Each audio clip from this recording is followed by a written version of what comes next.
जगह रहता है तो मैंने प्रयास किया, जैसे कि यहाँ ब्रिजमंडल है, ब्रिजमंडल में आप जब कन्हैया के बारे में देखेंगे तो कन्हैया का बचपन आपको हर गांव में दिख जाएगा, हर घर में दिख जाएगा।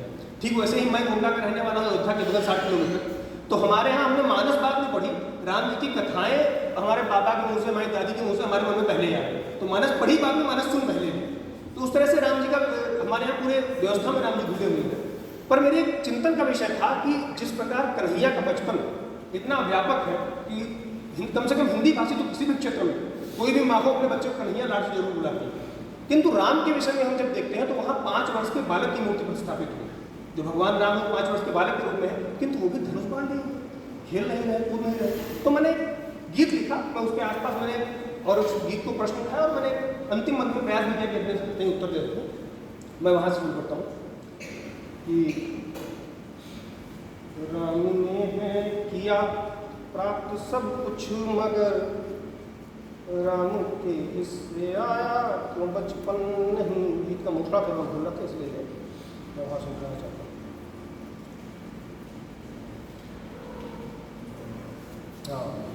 तो थोड़ा सा तो जो चाहूँगा अंतिम समय में मैं जानता हूँ कि आप लोग तालियां बजा बजा के थक चुके हैं, पर एक बार बजाएंगे थोड़ा मेरा बन जाएगा, मैं गीत सुना दूंगा।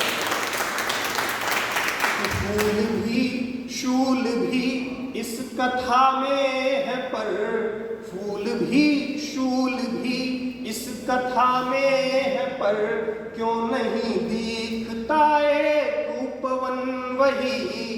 राम ने है किया प्राप्त सब कुछ मगर राम के हिस्से आया क्यों बचपन नहीं। राम ने है किया, मैं पहला बंद करता हूँ कि बालकों सी चपलता क्यों वर्णित नहीं है। मेरा बहुत अधिक अध्ययन नहीं है, पर जितना मैंने राम के बारे में पढ़ा, चाहे मानस हो चाहे वाल्मीकि हो, यानी जितना मैं पढ़ सका, राम जी की बचपन की उतनी चर्चा आती ही नहीं है। गीतावली में एक आध जगह और कवितावली में बाबा ने लिखा, उसके अतिरिक्त ये नहीं आता कि बालकों सी चपलता क्यों वर्णित नहीं है, सहज प्राप्त क्यों कोई इंगित नहीं है। कहीं झूठ कह जाना हंसकर मुकरना। बच्चों की क्या आदत होती है, दो बच्चे आए थे, वो झूठ बोलेंगे, मुझसे बोला क्या, नहीं मैंने नहीं कहा, मैया मोरी मैं नहीं माखन खाऊं, मुंह पे लटके लगता हुआ मक्खन, मैया कह रहे मैंने मैया मोरी मैं नहीं माखन खाऊं। तो वहां कहता हूं कि बालकों सी चपलता क्यों वर्णित नहीं है, सहज प्राप्त क्यों कोई इंगित नहीं है।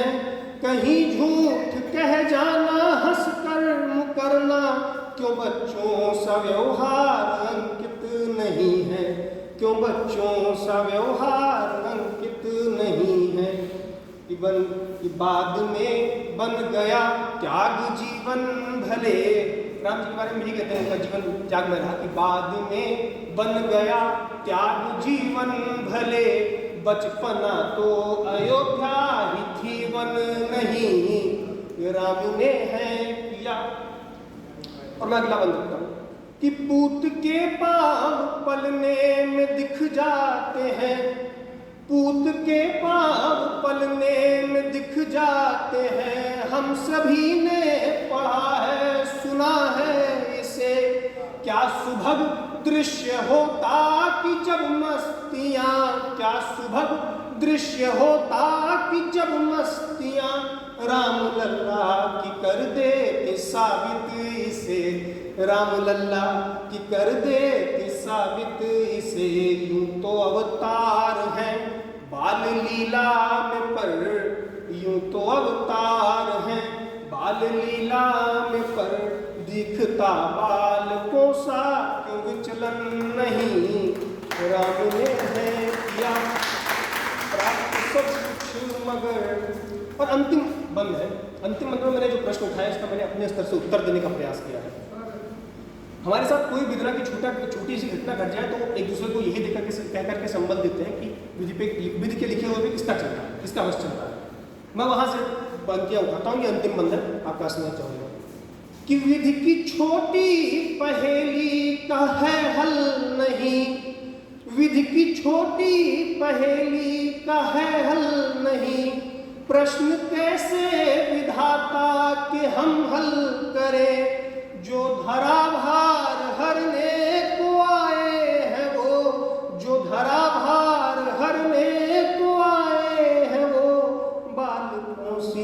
चपलता कहाँ से धरे, बालक चपलता कहाँ से धरे, धर्म की खोज का त्याग ही मार्ग है, धर्म की खोज का त्याग ही मार्ग है, मानो जिससे छूता है बचपन नहीं, राम ने है किया प्राप्त सब कुछ मगर राम के हिस्से आया क्यों बचपन नहीं।